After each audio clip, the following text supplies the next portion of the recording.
Talagang pipicturean din kita. Ayan, napakayabang niyan. Traffic na nga dito eh.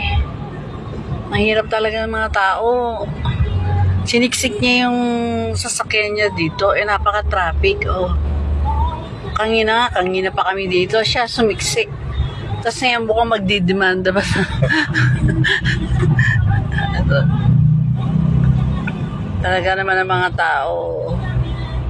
Siya na yung nakakaperwisyo kasi nakaano kami. Maayos kami, traffic.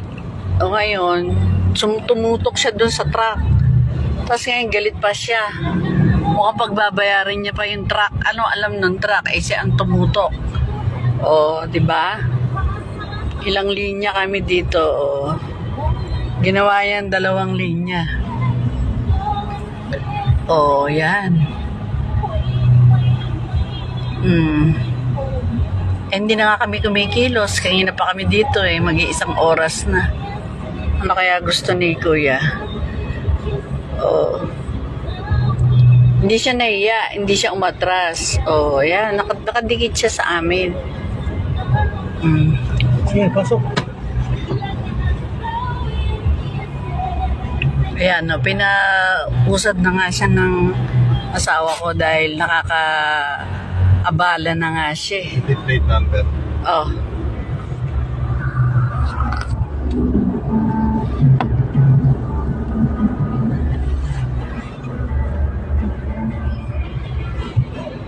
Galit pa.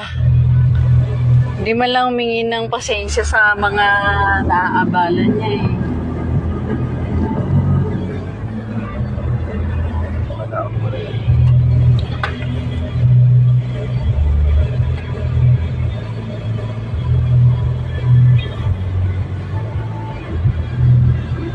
Kita niyo yan, no? Hindi nga kami umusad mula kanina eh.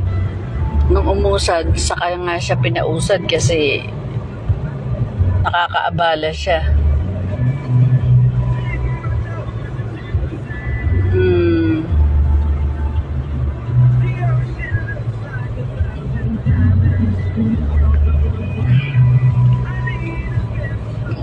Ayan, di ba nakabalagbag din siyang ganyan.